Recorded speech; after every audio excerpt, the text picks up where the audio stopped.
గాంధీ గారి గురించి మాట్లాడుతున్నారు అంటే ఈరోజు ఒక్కసారి పవన్ కళ్యాణ్ గారు మీరు ఒక్కసారి పరిశీలన చేసుకొని చూసుకోవాలి. అధికారం వచ్చిన తర్వాత మీ వేషం మారిపోయింది, మీ భాష మారిపోయింది. ఎందుకో అని అడుగుతున్నాం. ఎందుకు ఇంత రాజకీయం అని అడుగుతున్నాం.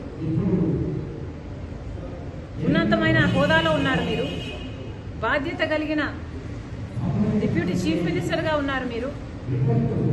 మీ హోదాలో మీరు అన్ని వర్గాలకు మీరు న్యాయం చేయాల్సిన అవసరం ఉంది. అన్ని మతాలను సమానంగా చూడాల్సిన అవసరం ఉంది.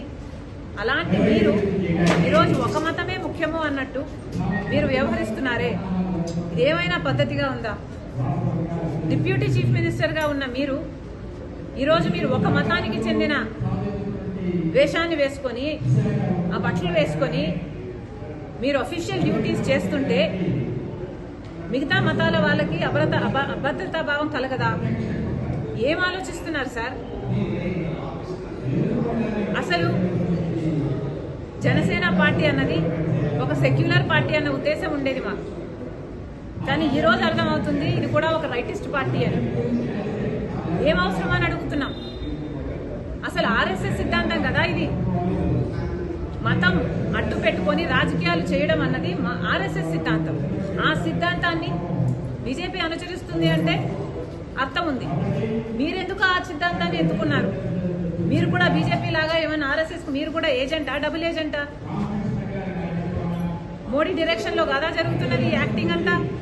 మోడీ గారు డైరెక్ట్ చేస్తున్నారు, పవన్ కళ్యాణ్ గారు యాక్టర్ గా మారారు. ఎందుకని అడుగుతున్నాం.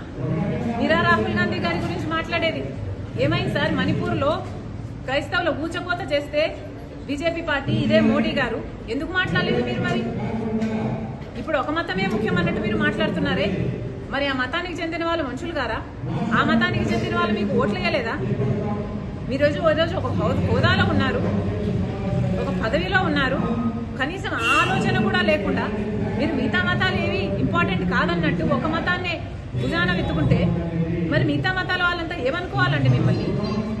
మీరా రాహుల్ గాంధీ గారి గురించి మాట్లాడేది?